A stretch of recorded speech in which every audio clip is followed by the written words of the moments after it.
meus queridos irmãos e irmãs, dando continuidade ao nosso curso de Introdução ao Pensamento de Santo Agostinho. Hoje falaremos sobre a correlação entre liberdade, livre-arbítrio e o problema do mal. Tendo chegado à conclusão de que o maniqueísmo não fornecia explicações razoáveis para o problema do mal, ou melhor, para a gênese do mal no mundo, falamos nas aulas anteriores que Agostinho abandona esta seita e continua o seu percurso rumo à verdade, em busca de respostas para seus próprios questionamentos interiores. Tudo bem? Então, Agostinho, em várias de suas obras, ele tratará o problema do mal como sendo fruto do livre-arbítrio do homem, e não da vontade de Deus. Não pode ser Deus a origem do mal. Tudo bem? Sendo Deus sumo bem e origem de toda sorte de bem, suma perfeição, não pode ser ele, de forma alguma, a origem de nenhuma carência, de nenhuma desordem, uma vez que, ao criar todas as coisas, Deus as constitui com peso, ordem e medida. Agora, antes de tratarmos de modo mais claro sobre o livre-arbítrio, é importante definirmos com clareza a liberdade, em que ela consiste, tudo bem? Para depois tratarmos do livre-arbítrio como sendo, em certo sentido, a origem do mal. Assim sendo, a liberdade ela consiste no movimento da vontade única e exclusivamente para o bem. Em outras palavras, traduz-se em um querer o bem, não apenas querer, mas querer o querer. Já que o ato volitivo é próprio do homem enquanto homem, isto é, um elemento fundamental da vontade, atributo dela, para haver propriamente a liberdade, não basta apenas querer, mas querer o querer, como já falamos, e amar o que se quer. Isso implica justamente em um ordenamento interno do próprio sujeito. Dessa forma, aponta para a vivência na graça e opõe-se ao pecado, ao mal, à escravidão das paixões. Nesse sentido, se pode dizer que a liberdade é fonte da verdadeira libertação.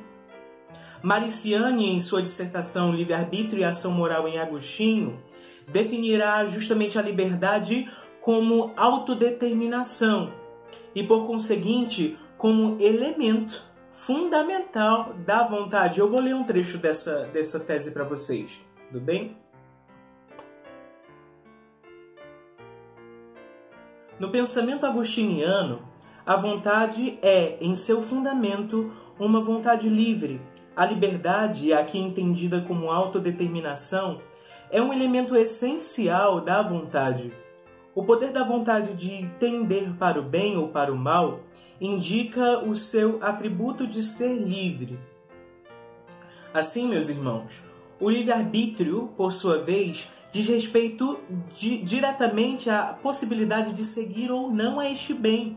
É uma potência ou faculdade da vontade que dá ao homem a possibilidade de arbitrar, ou seja, de escolher. Desta maneira, o que evidencia-se é que o mal entrou no mundo por meio do livre-arbítrio e não da liberdade. A liberdade ela se relaciona com o livre-arbítrio na medida em que ela diz respeito ao ordenamento interno do sujeito. Isso a gente vem frisando até aqui, de sua livre decisão ou arbítrio para o bem. No que se refere a essa problemática, Agostinho, em sua obra Livre-arbítrio, através dos questionamentos de Evódio, ele demonstrará, eu vou ler aqui para vocês um pedaço desse trecho, tudo bem? Vamos lá. Evódio dirá: vejo já claramente que é preciso contar a vontade livre entre os bens e não dos menores. Portanto, precisamos reconhecer a vontade como dom de Deus. E quanto foi conveniente ela nos ter sido dada. Nessas condições, desejo agora saber de ti, caso o julgues oportuno, de onde procede a inclinação pela qual a mesma vontade afasta-se daquele bem universal e imutável para voltar em direção a bens particulares e alheios e inferiores, todos, aliás, sujeitos a mutações. Então, queridos, tomando por base essas duas definições, pode-se perceber que existe uma desordem do bem. E nesta ordem, existe uma ordem do bem, perdão, e nesta ordem, o ato de se escolher um bem menor é o mal.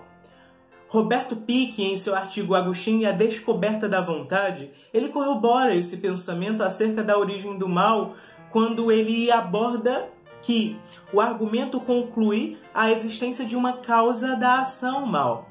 A causa da ação mal, uma realidade que, de acordo com determinadas premissas, segundo os limites da própria filosofia moral estoica que Agostinho conhecia, tem de existir. Essa causa real ele chama de voluntas e deliberum arbitrium. Tudo bem?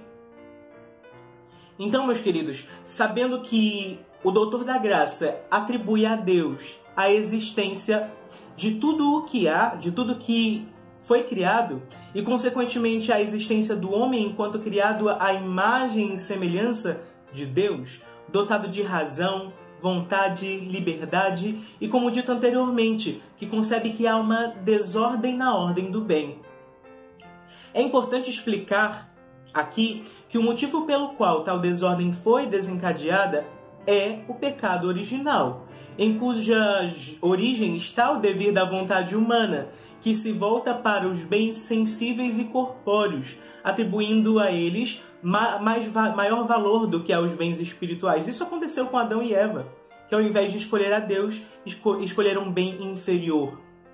É justamente isso que muitas vezes faz com que o homem escolha um bem menor, ao invés de escolher o próprio Deus, o sumo bem, pois que sua vontade e liberdade foram, de certo modo, manchados, atentando contra a sua felicidade, atentando contra a felicidade do homem.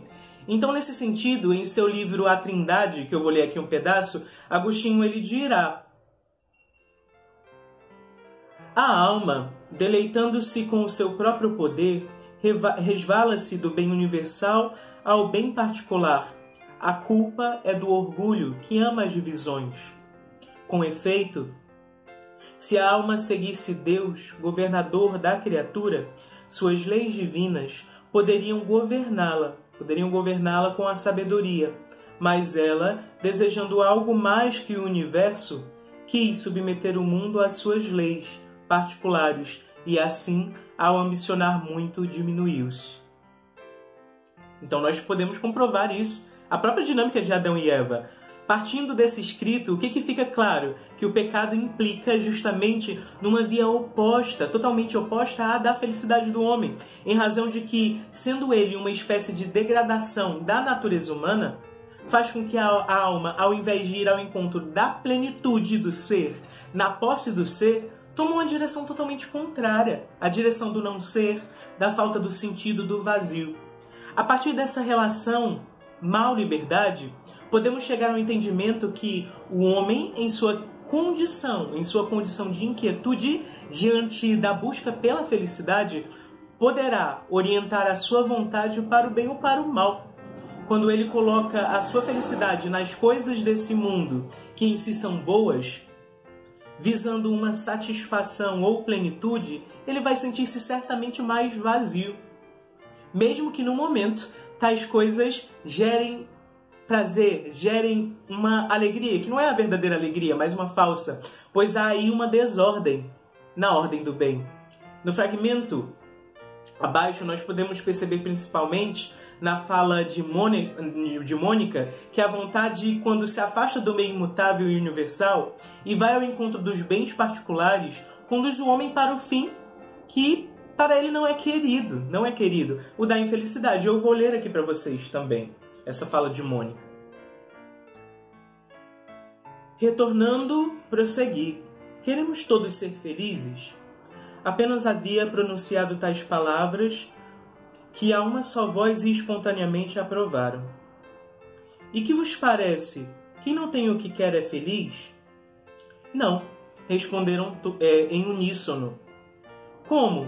Mas então quem tem o que quer será feliz? Minha mãe, nesse ínterim, tomou a palavra e disse: sim, se for o bem que ele apetece e possui, será feliz. Mas se forem coisas mais, ainda que as possua, será desgraçado. Olha só o que Mônica fala. No que se refere à vontade orientada para o bem ou para a boa vontade, Agostinho expressará na sua obra O Livre-Arbítrio que a vontade pela qual o homem deseja viver com retidão e honestidade para que ele atinja o cume da sabedoria. Ele considera agora se o homem não deseja levar uma vida reta e honesta ou se não quer ardentemente se tornar sábio, ou pelo menos se ele ousaria negar que ele tem uma boa vontade. Então, seguindo esse raciocínio, nesta obra, o Doutor da Graça conclui, dizendo o seguinte, eu vou ler para vocês. Ora, quem quer que seja que tenha esta boa vontade, possui certamente um tesouro bem mais preferível do que os reinos da terra e todos os prazeres do corpo. E ao contrário, a quem não possui, falta-lhe sem dúvida algo que ultrapassa em excelência todos os bens que escapam o nosso poder. Então aqui nós vimos essa relação entre liberdade, livre-arbítrio e o problema do mal. De modo sintético, o que podemos ficar disso tudo? Que a liberdade consiste nesse movimento da vontade para o bem. A vontade ela se movimenta para o bem e ali ela encontra sua fonte de verdadeira libertação. Não existe liberdade para o mal porque o mal escraviza. O mal torna o homem escravo dele mesmo. Então conduz o homem a uma direção totalmente oposta àquela querida por Deus. Qual é a vontade querida por Deus? É que o homem seja livre, que o homem escolha por si amar e servir ao seu Criador, numa dinâmica de proximidade, sabendo que existe nele um vazio que corresponde ao tamanho de Deus. Então só Deus é capaz de preencher o homem. Então nesse sentido o homem é capaz Dei, o homem é capaz de Deus, de pela sua vontade e liberdade caminhar, galgar passos largos para aderir ao Criador e fazer essa experiência com Ele, fazer essa experiência de plenitude. Enquanto que o livre-arbítrio, quando direcionado para o mal, ele produz no homem justamente uma decadência do pecado, uma desordem na ordem do bem, ok? O livre-arbítrio é essa faculdade de escolha, de livre escolha entre o bem e o mal. Ou seja, quando o homem escolhe o bem, ele está na ordem de sua plenitude. Quando o homem escolhe o mal, ele já decai dessa sua plenitude, decai da sua própria natureza, porque o pecado é desordem, o pecado é degradação, ok? Então, o mal, ele se enxerta aí, quando o homem utiliza de modo errado, ou seja, não sabe utilizar esse grande bem, que Agostinho fala que o livre-arbítrio é tido como um dos grandes bens dados por Deus. Só que o homem não soube utilizar, e a partir dessa não abertura, a boa utilização do livre-arbítrio, o pecado adentrou no mundo, o pecado acabou corrompendo, de certo modo, o modo do homem enxergar a Deus, não só nas coisas, não só nas criaturas, mas ir ao encontro desse sumo bem. Mas é possível através não só das forças humanas, não só da inteligência humana, desse aparato que Deus dá, mas também pela graça divina, o auxílio da graça divina, e a gente vai entender isso nas próximas aulas. Então, espero por você. Que Deus te abençoe.